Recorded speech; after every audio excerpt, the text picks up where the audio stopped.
안녕하세요. 네, 반갑습니다. 저는 서울대학교 식품동물생명공학부에 근무하고 있는 김희발입니다.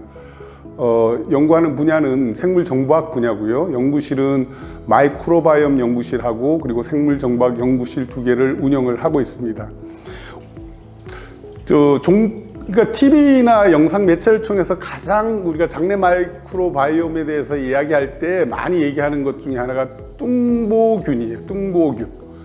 뚱보균이 있어서 뭔가 몸이 나빠진다 이렇게 얘기하는데, 뚱보균이라는 것은 여러분들 아무리 TV나 매체를 안 좋아하시는 분도 한두 번씩은 다 들어봤을 거예요. 그래서 뚱보균은 대표적으로 이제 피르미쿠테스라고 하는 균이에요. 뭐 영어로 하면 펄미큐트라고 얘기하는데 그 영어 스페링대로 피르미쿠테스라고 이렇게 얘기를 합니다. 그게 이제 뚱보균이고, 그 다음에 이제 박테리오데티스라고 하는 게 이제 날씬한 균이다 이렇게 일반적으로 얘기를 해요.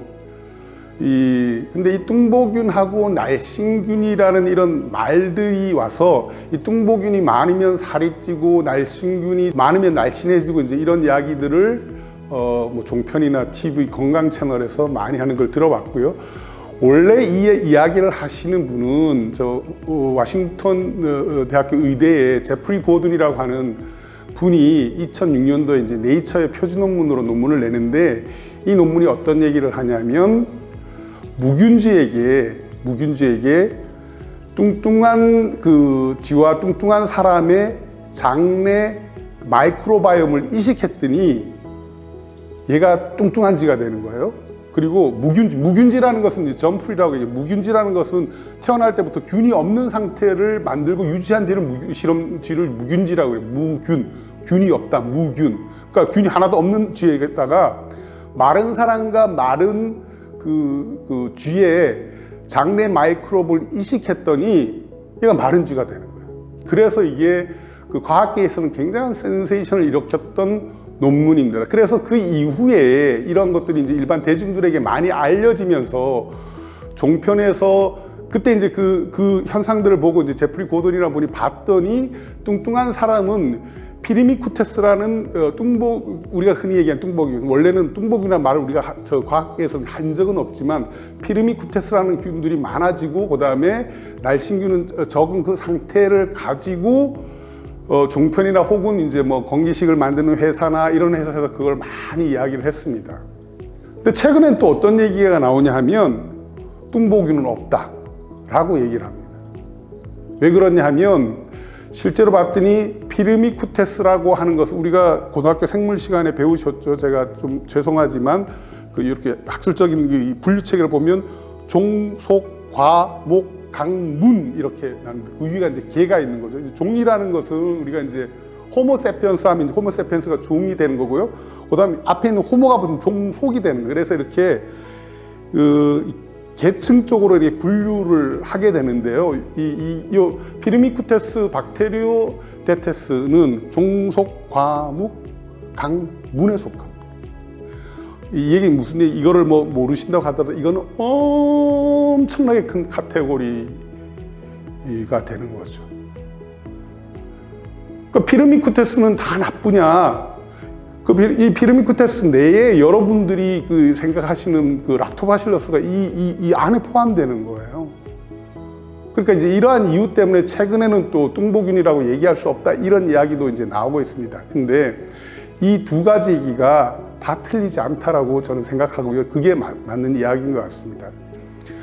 소위 얘기하는 뚱보균이 뚱뚱한 사람한테 많은 것은 현상이에요. 그러니까 이게 뚱뚱해진 그게 원인인지 결과인지는 모르겠지만은 현상적으로 뚱보균이 많은 사람이 뚱뚱하죠. 저도 살짝 뚱뚱하죠. 저도 분명히 뚱보균이 많을 거예요.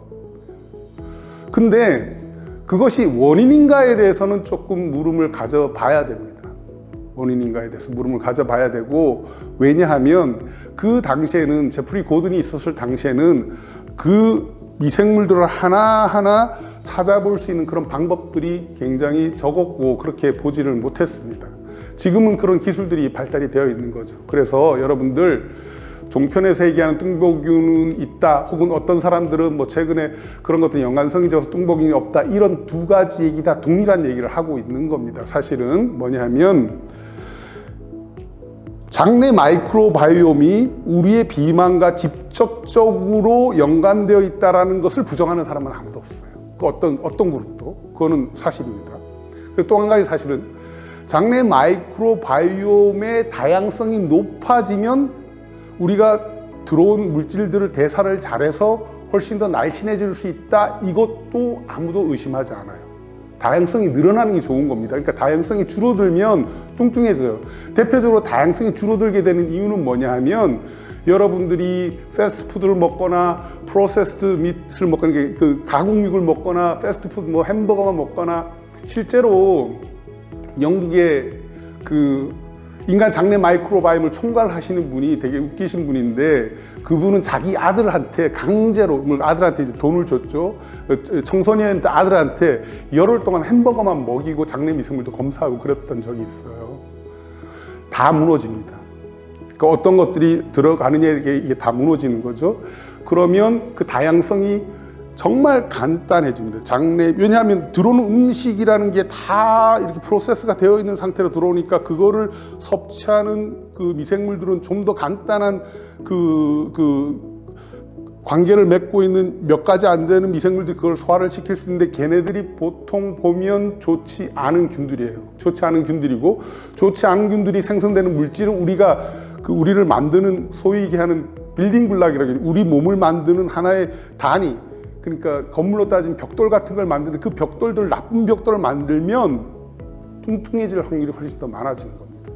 그러니까 이것도 맞는 얘기고, 뚱보균이 없다라는 것은 피르미쿠테스라고 하는 이 큰 카테고리 안에서, 다른 얘기를 하면 아시아 사람들은 다 나빠 이렇게 얘기하는 게 아니라는 거죠. 그러면은 그 중에서 좋은 사람도 있고 나쁜 사람도 있잖아요. 그걸 구분을 해야 됩니다. 그래서 우리가 비만과 관련돼서 장내 마이크로바이옴이 직접적인 연관관계가 있고, 그것을 검사하는 방식을 만약에 여러분들이 택한다라고 하면 그 검사 방식이 정밀한 방식을 선택하는 게 맞습니다. 그러니까 예를 들면 초기에 이제 PCR이라는, 여러분 PCR은 얘기를 코로나 때문에 많이 들어보셨죠. PCR 갖고 검사하는 방식들이 있었는데, 그런 검사를 하는 것은 조금 굉장히 올드 패션이고 정확하게 검사하기가 어렵고, 그보다 훨씬 정확하게 검사를 해서 여러분들 이제 장내 마이크로바이옴의 상태를 알아보시는 게 좋을 것 같습니다. 예, 제가 뭐 이런 영상을 많이 못 찍어서 너무 서툰데 그래도 이렇게 봐주셔서 너무 감사합니다.